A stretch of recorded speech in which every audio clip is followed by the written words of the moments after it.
একটি হাসপাতালের কাজ কি মানুষের জীবন বাঁচানো, নাকি জিত আর ক্ষমতার জোরে গর্ভবতী মায়েদের চিকিৎসা সেবা বন্ধ করে দেওয়া? কেরানীহাট আল হায়াত হাসপাতালে আজ 1 মাস ধরে যা চলছে তা কোনো সভ্য সমাজের কাজ হতে পারে না।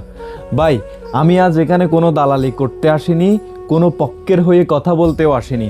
আমি নিজে একজন ভুক্তভোগী স্বামী হিসেবে ক্যামেরার সামনে দাঁড়িয়েছি।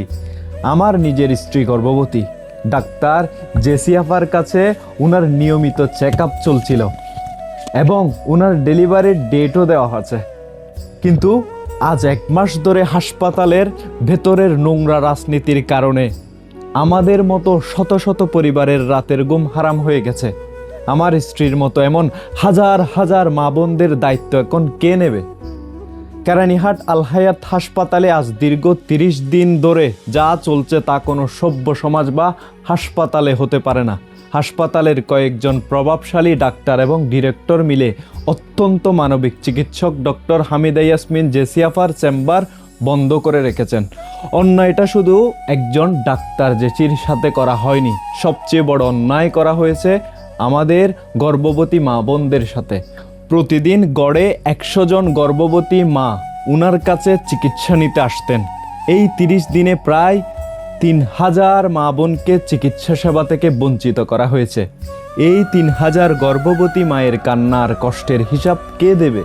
আল হায়াত হাসপাতালের ওই ক্ষমতাবান ডিরেক্টররা? হাসপাতাল কি মানুষের জীবন বাঁচানোর জায়গা, নাকি ব্যক্তিগত অহংকার আর ক্ষমতার দাপট দেখানোর ব্যক্তিগত চেম্বার? ডাক্তার জেসিয়াফার অপরাধ কি ছিল?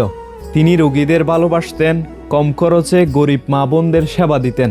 আজ ওনার চেম্বার বন্ধ রেখে সাধারণ রোগীদের যে অবর্ণনীয় কষ্টের মুখোমুখি করা হয়েছে তা কোনোভাবে মেনে নেওয়া যায় না।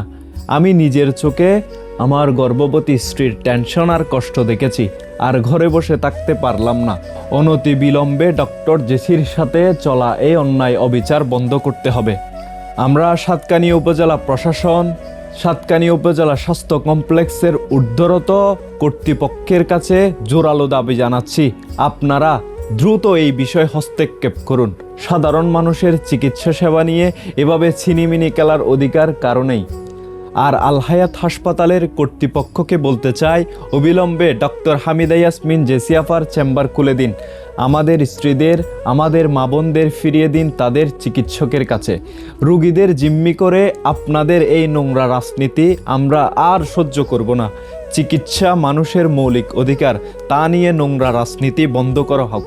ভিডিওটি বেশি বেশি শেয়ার করে দিন, যেন আমাদের এই দাবি অবিলম্বে আমরা পূরণ করতে পারি।